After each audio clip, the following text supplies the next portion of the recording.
बिल्कुल डॉक्टर, और इसीलिए हम आज ये समझने की कोशिश भी कर रहे हैं कि स्ट्रोक से कैसे बचा जाए। तो ऐसे में डॉक्टर कुणाल, आपका मैं रुख करना चाहूंगी। आप एक जाने माने विशेषज्ञ हैं, खास करके ऐसे मरीजों को आप लगातार देखते रहे हैं, प्रशिक्षण भी करते रहे हैं। स्ट्रोक के मामले बढ़ने की सबसे बड़ी वजह आपको क्या लगती है, और यंगस्टर्स में क्यों? नमस्कार पल्लवी जी।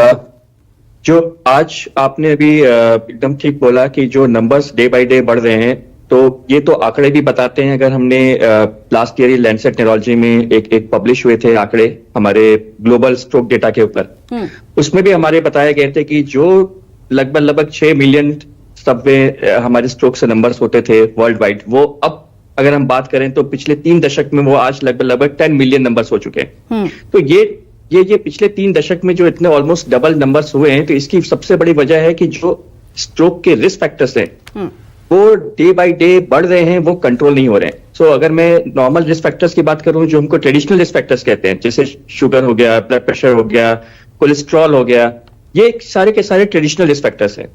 कुछ ऐसे रिस्क फैक्टर्स हैं जो लोगों को बहुत अवगत नहीं है, लेकिन लोगों को, खासकर यंगस्टर्स को जानना बहुत जरूरी है। एक स्लीप पैटर्न, जो आज की डेट में यंगस्टर्स, अगर हम यूथ की बात करें तो हमारी जो दिनचर्या है, लेट नाइट हमारी वर्किंग हो गई है, नाइट शिफ्ट्स हो गई हैं, तो हमारी स्लीप क्वालिटी काफी कॉम्प्रोमाइज होती है इसमें।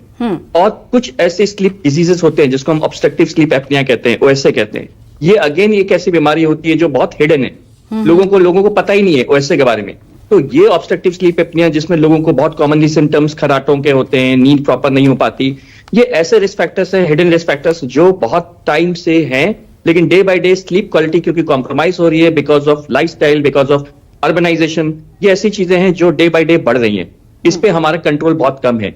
तो लोगों को जानना ये बहुत जरूरी है कि ठीक है, आप सब कुछ है, शुगर की दवाइयां टाइम से ले रहे हैं, ब्लड प्रेशर कंट्रोल्ड है, कोलेस्ट्रॉल कंट्रोल्ड है, स्मोकिंग भी चलो लोगों ने कंट्रोल कर दिया, लेकिन जो ये रिस्क फैक्टर्स कुछ ऐसे हैं, physical risk factors, sleep quality, ये ऐसे रिस्क फैक्टर्स हैं जो डे बाय डे खराब हो रहे हैं। और खास आज के डेट में जो हम बात करें, इन्वायरमेंट इन्फ्लुएंस भी बहुत बड़ा है स्ट्रोक के ऊपर। आज की डेट में जैसे सर्दियां हैं, पॉल्यूशन टाइम है, तो हमने जो पहले भी हमारे स्टडीज हुए हैं, ये बताते हैं खासकर अर्बन एरियाज में जहां पॉल्यूशन बहुत ज्यादा होते हैं, वहां पे स्ट्रोक के नंबर्स अचानक से बढ़ जाते हैं। बिल्कुल, क्योंकि कुछ ऐसे पॉल्यूटेंट्स होते हैं जो खासकर जो हमारी नलियां हैं, वेसल्स हैं, उनमें ब्लॉकेज होने की संभावना बढ़ जाती है। तो ये ऐसे रिस्क फैक्टर्स हैं जो डे बाय डे हमें दिख रहे हैं और विद टाइम वो बढ़ भी रहे हैं।